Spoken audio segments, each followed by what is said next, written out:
Oi, pessoal, eu sou Rosana Jatobá. Que bom que você está aqui com a gente no Festival Inova Clabin em Casa. A importância da colaboração e do compartilhamento de conhecimento para a inovação é o tema da nossa próxima apresentação.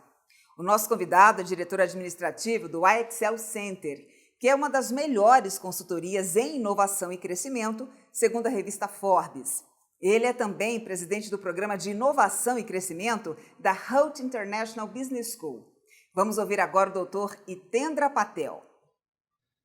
Olá pessoal, meu nome é Hitendra Patel, eu sou o diretor do iExcel Center e o diretor do Global Innovation Management Institute.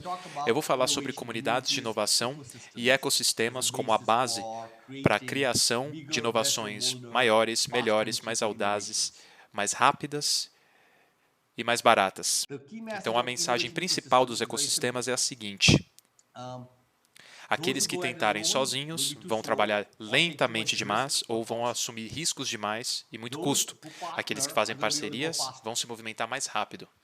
Aqueles que acreditam nos ecossistemas farão inovações maiores, mais audazes, melhores, mais rápidas e mais baratas. E o último ponto, se vocês quiserem levar um ponto só dessa palestra, é a seguinte: a competição não é entre as empresas, a competição é entre ecossistemas. O seu ecossistema vai concorrer com outras empresas. Então é isso que eu vou mostrar para vocês nos próximos 15 minutos. Eu espero que vocês aproveitem esse papo e tomara que vocês tenham algumas ideias para poder começar a jornada de vocês e que vocês não façam inovações solitariamente, façam isso com uma equipe, e não só entre equipes, mas com o seu ecossistema. Então, o primeiro ponto é o seguinte: aqueles que trabalharem sozinhos serão muito lentos, vão gastar muito tempo, dinheiro e assumirão muitos riscos. Para fazer sozinho, você tem que fazer tudo por conta própria. Não é fácil fazer isso. Você precisa aprender coisas novas, coisas que outras pessoas já aprenderam. Você precisa cometer mais erros sozinho, porque a única forma de aprender é fazendo. E ao fazer, você vai encontrar coisas que não dão certo. E no final das contas, você vai ter que comprar todos os equipamentos. Então, trabalhar sozinho é mais caro, trabalhar sozinho é mais lento, e trabalhar sozinho aumenta o risco. Então, é por esse motivo que as pessoas falam sobre inovação em ecossistemas. Então, quanto mais a gente faz parcerias com outras pessoas, mais confiança nós temos que nós podemos começar e terminar um processo. Quanto mais apoio você recebe das pessoas, menos sozinho você fica. E no final das contas, você se move mais rápido. Você pode reduzir assim os seus riscos e você pode diminuir os seus custos também. Então, isso é óbvio. Isso é totalmente óbvio. Os ecossistemas de inovação são o próximo passo, quando a gente fala de criar inovações maiores, melhores e mais ousadas. Um bom ecossistema de inovação, eu vou explicar eu vou explicar a diferença de um ecossistema normal. Tem uma série de elementos, uma série de benefícios que avançam as inovações. Algumas delas são tangíveis, outras são intangíveis. E o ecossistema de inovação é composto por universidades que trazem os talentos, startups que trazem as novas ideias, que não ficam confinadas com toda aquela burocracia das grandes empresas. A gente facilita também com os governos o movimento de ideias, instituições financeiras, aceleradoras que criam melhores processos e sistemas para avançar as ideias, e institutos de colaboração e outras entidades. E como que todos esses players se conectam e colaboram? Eles trocam inteligência, insights e ideias, e é isso que a gente está fazendo aqui hoje, né? Esse ecossistema do qual nós fazemos parte na Clabin é uma junção de outros ecossistemas de inteligência, insights e ideias. Da mesma forma, nós podemos dar um passo além e trocar patentes, protótipos e até mesmo produtos. E isso pode facilitar a inovação, pode acelerar o processo. A gente pode dar um passo ainda além, juntando e compartilhando talentos, ativos e tecnologias, né? Ativos físicos, né? Como caminhões, fábricas e até mesmo as nossas tecnologias. E a gente pode dar um passo ainda além. A gente pode colaborar com projetos, a gente pode dividir programas e, no final das contas, parcerias. Então, esses são os elementos tangíveis e intangíveis de um ecossistema, e um ecossistema vibrante é aquele que troca e interconecta todos esses pontos com eficiência e com confiança.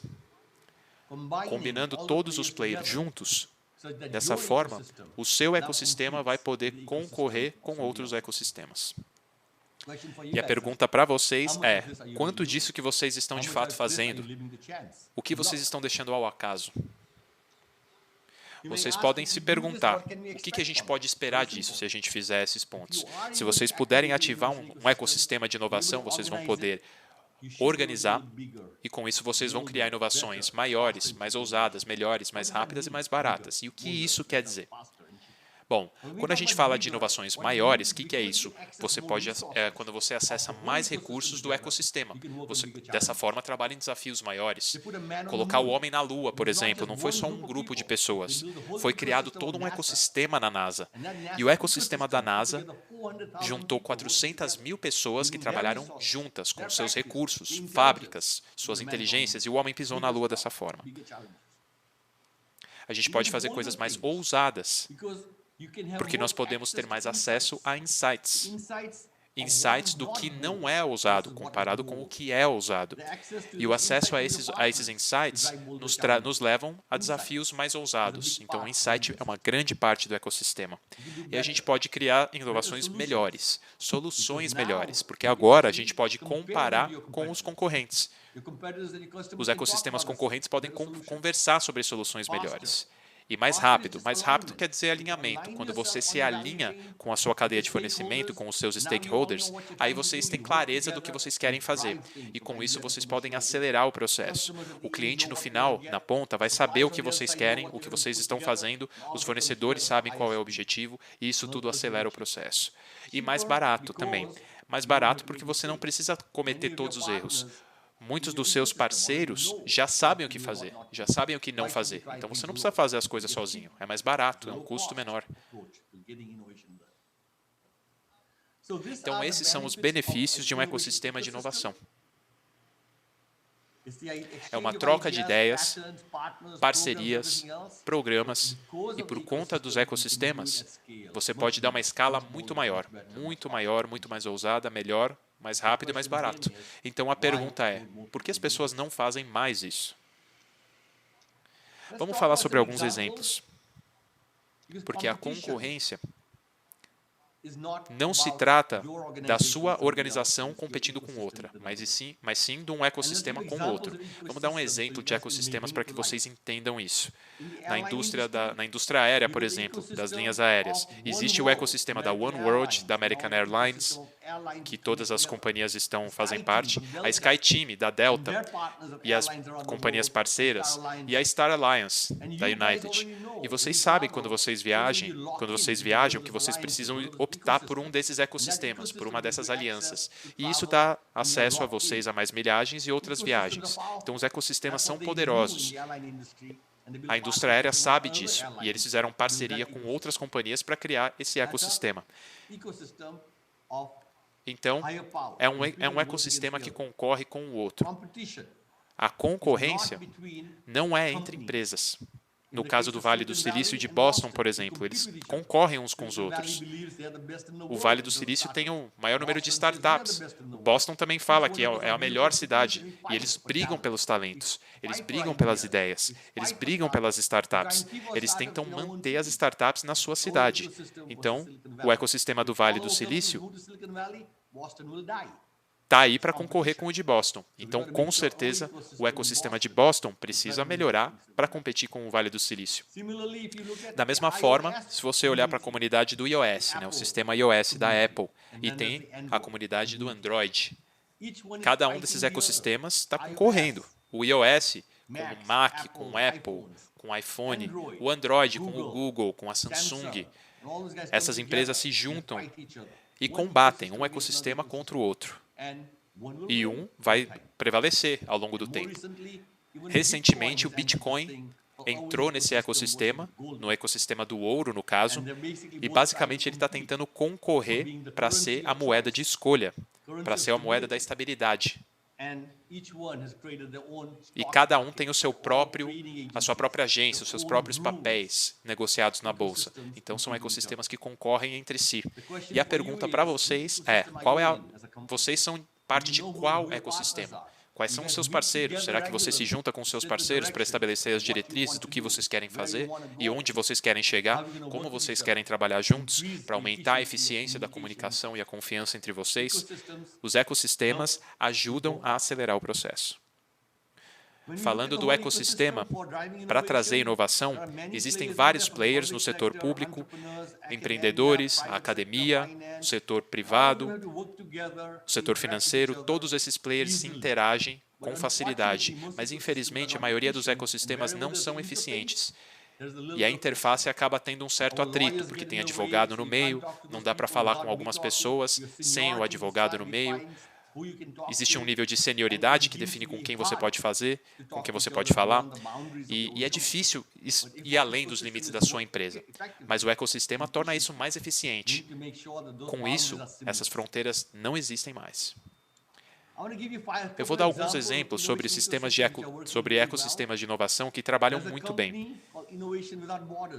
Tem uma empresa chamada Innovation Without Borders, que é um instituto de colaboração, e eles fizeram o seguinte, eles fizeram uma parceria com todas as startups que existem em Israel, e essas startups de Israel não têm chance de se tornarem gigantes se ficarem em Israel. Israel é um país pequeno, então a Innovation Without Borders fez parcerias com todas as embaixadas de países da América do Sul, dos Estados Unidos, da Europa, e ela faz essa ponte entre os países. Criando esse ecossistema de embaixadas com as startups, a empresa criou um veículo para acelerar as ideias que saem de Israel e levá-las para qualquer parte do mundo através desse ecossistema muito interessante e muito diferente. A Verizon tem uma história muito interessante. É uma das maiores operadoras de telecomunicação do mundo, baseada em Boston. Basicamente, eles criam a infraestrutura para todas as telecomunicações, inclusive essa que a gente está fazendo agora, em parte, faz parte da estrutura da Verizon. No 3G, eles falaram, a gente vai ganhar muito dinheiro, eles criaram linhas de 3G em todo lugar. Infelizmente, quem ganhou dinheiro no 3D foi o Facebook.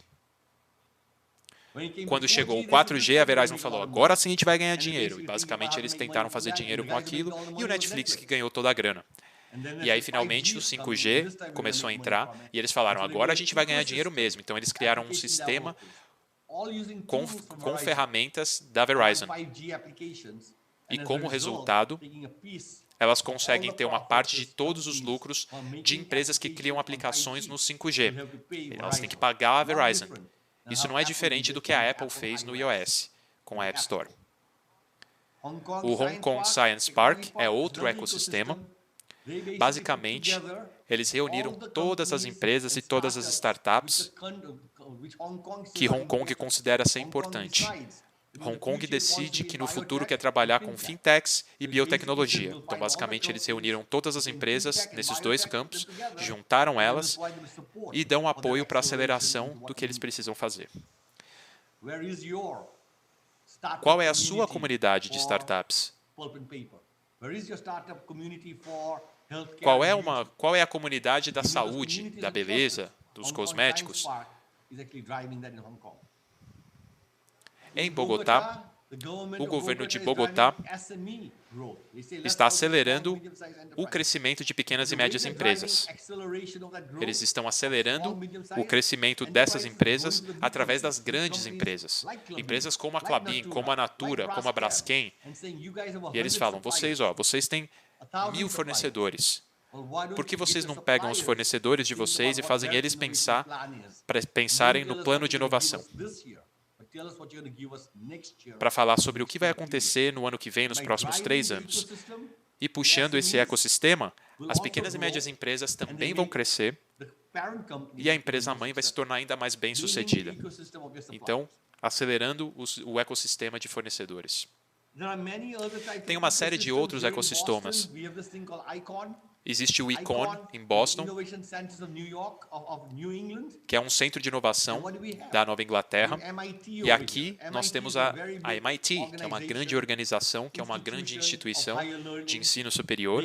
Eles investiram $2 bilhões na inteligência artificial, no AI. Então, todas as inovações que acontecem Eles querem fazer parte. Então, a Braskem colocou um centro ali. A IBM tem um centro ali. A Schneider Electric colocou um centro lá. Shell, Verizon. Todas essas empresas têm um centro lá só para ficar próximas à MIT, para ficar próximas da inteligência artificial. E MIT não tem tempo para todos, tem tempo para 2, 3 empresas. Então, todos esses centros existem. Se você olhar, eu estou próximo de vários centros de excelência. Então, nós criamos um ecossistema para essas empresas trabalharem juntas. Em vez de falar com o pessoal de MIT, eles podem se conversar. E nesses centros de excelência, nós temos cientistas, PhDs e todo tipo de profissionais técnicos. E agora nós temos essa colaboração e essa ajuda mútua. Trabalhamos juntos. E nós temos centros de inovação que todos vieram por um motivo, mas no final acabaram colaborando uns com os outros. Estamos resolvendo problemas científicos e problemas de engenharia que a sua própria empresa não resolveria sozinha, mas que outras empresas podem ajudar. Falando do sistema iOS da Apple e do Android, que eu já mencionei antes, a Apple expandiu o seu ecossistema, assim como o Amazon. Tem muitos produtos agora no ecossistema da Apple. Do outro lado, nós temos o sistema do Android, que tem uma receita muito menor, um tamanho muito menor, porém é muito mais estável, porque os parceiros que o Android tem são muito robustos. Tem parceiros muito grandes e com muito dinheiro. O fato de haver essa diferença nutre uma competição de uma forma diferente. Eu vou falar um pouquinho da história da LG e da Samsung. Em 2004, eu tive a oportunidade de trabalhar na Coreia. E aqui, o Japão era o líder das televisões, da LCD, da projeção. E a linha verde aqui era o mapa que os japoneses criaram. Esse era o mapa que os japoneses fizeram para passar das telas de geração 3 para a geração 4, para a geração 5, para expandir e aumentar as telas cada vez mais. Cada vez que a tela crescia, eles tinham que aumentar o investimento nas suas fábricas. Então, eles precisavam de um roadmap, de um mapa para garantir que os fornecedores e os produtores de televisões sabiam o que aconteceria. Então, eles juntaram a Sony, a Toshiba e outros. A Samsung e a LG se juntaram com o governo da Coreia e falaram: como que a gente vai lidar com isso? E eles concorreram com esse mapa do Japão e eles tentaram se manter à frente todos os anos. Na geração 3, eles tiveram 2 anos de antecedência em relação à Samsung. A geração 4, eles conseguiram 1 ano e meio de antecedência por conta da LG. E todas as etapas do mapa dos japoneses, os coreanos conseguiram acelerar o seu ecossistema para inovar e conseguir ser mais ágeis. E no final das contas, em 2006, os coreanos passaram a dominar o campo das televisões LCD. E foi assim que eles fizeram. Um ecossistema, o da Coreia, concorreu com o ecossistema japonês. Então, o que é necessário para um bom ecossistema? Não é fácil. A gente precisa criar confiança. Precisa haver confiança no grupo de empresas que faz parte do seu ecossistema. É necessário de liderança. Dentro do ecossistema, alguém precisa liderar os esforços. Você precisa de membros, pessoas que estão dispostas a participar. Você precisa dar um motivo para as pessoas quererem participar. Você precisa de uma abordagem que seja de alto impacto, com baixo ônus. Então, precisa ser fácil participar e rápido de conseguir resultados. Você precisa de um mindset, uma mentalidade que é uma das coisas mais difíceis de se criar. Com o seu sucesso, você vai passar a acreditar que você pode fazer qualquer coisa. Então, você precisa de um mindset de colaboração e de inovação. Isso não é fácil de fazer para as empresas. Isso é muito difícil. É necessário disciplina, você precisa criar a urgência. Os coreanos fizeram isso, eles quiseram fazer tudo mais rápido que os japoneses, não deixaram nada para amanhã.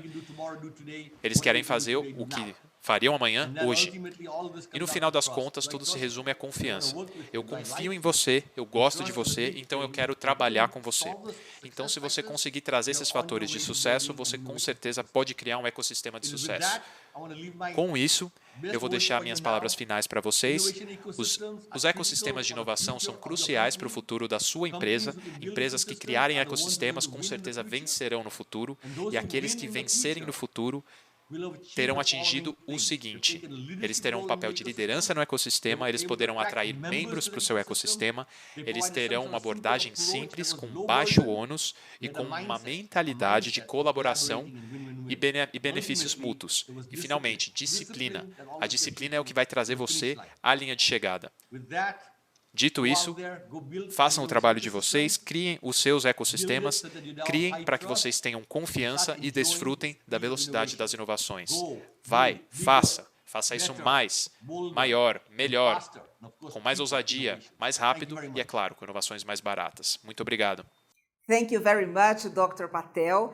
E foi sensacional, né, gente? Se você gostou, continue ligado. Daqui a pouco a gente se encontra novamente em mais uma conversa inspiradora com os especialistas convidados aqui do nosso festival Inova Klabin. Até já!